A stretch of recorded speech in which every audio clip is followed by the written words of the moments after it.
A l'inverse des Nantais, les joueurs de Monaco ont quitté la Coupe d'Europe avec les honneurs. En Écosse, 2 buts à 1. Il fallait le faire. C'est un résultat assez étonnant, surtout si l'on tient compte des absences de Vitalis, Courbis, Barberis et Pécoutis. Surtout aussi si l'on tient compte du 5-2 du match aller. Aborder le match avec un esprit de revanche pour prouver que le match aller était qu'un accident, et depuis ce match aller, Monaco a refait surface, et ce soir avec peut-être un petit peu de réussite en plus, on aurait pu faire un exploit.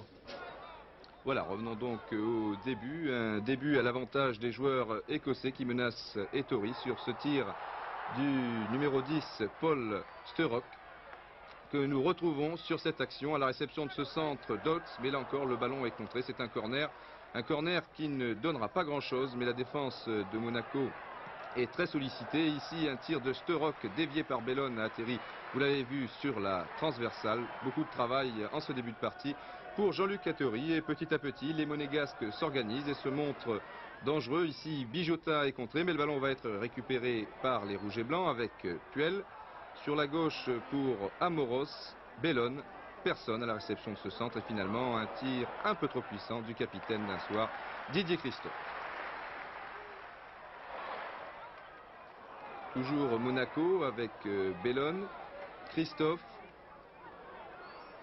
Et finalement, pour terminer cette action, un bon tir de Puel détourné du bout des doigts par le gardien de but écossais, Mac Alpine. Toujours 0-0. On joue depuis 25 minutes de jeu, et l'une des grandes satisfactions de l'AS Monaco en cette première mi-temps, Manuel Amoros. Vous pouvez nous expliquer la position que vous aviez sur le terrain ce soir, les consignes que vous avez données à Gérard Banid? À la réunion que M. Banid a fait, il m'a dit de jouer faux ailier en me trouvant quatrième milieu de terrain et le plus souvent bouger devant la défense adverse. Ce que vous avez fait, même trop fait, puisque vous avez souffert de crampes à la fin. Oui, je crois, oui. Manuel Amoros qui a vraiment été le meilleur joueur de Monaco en première mi-temps et qui échoue ici une nouvelle fois sur McAlpine. C'était l'occasion la plus nette pour Monaco, alors que les Écossais attaquent toujours avec Sturrock, et une reprise détournée par Liégeon au tout dernier moment. Ici, Payne est contré une nouvelle fois par Perret, le stopper, qui a fait un excellent match.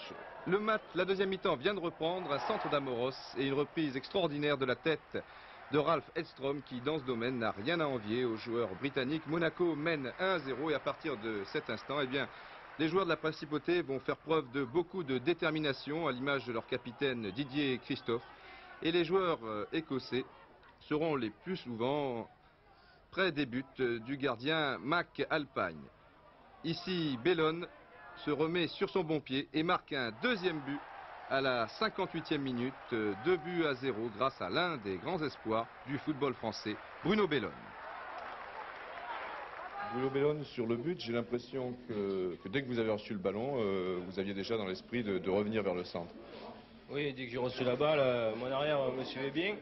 J'ai fait un crochet vers l'intérieur, et comme le ballon il part bien, j'ai frappé de toutes mes forces et il est allé se loger dans la lucarne. Voilà, dans la lucarne, il reste 32 minutes de jeu. Valadier, un attaquant, remplace un milieu de terrain, Alain Courriol, et on se dit qu'avec un peu de réussite, après tout, le coup est jouable. Monaco, je vous le rappelle, doit marquer 2 nouveaux buts sans en encaisser un seul. Et les joueurs écossais s'énervent, commettent de nombreuses fautes, tout d'abord sur Bellone, puis sur Amoros, 2 minutes plus tard. Et finalement, sur l'une des rares contre-attaques, Mine, qui avait remplacé à la 76e minute Payne, va marquer le but pour Dundee, suite à un centre de Sturrock. Finalement, score final 2-1. Encore que l'AS Monaco aurait pu marquer un nouveau but en fin de partie, alors qu'à 5 minutes de la fin, Recordier remplace Amoros, qui souffre de crampes.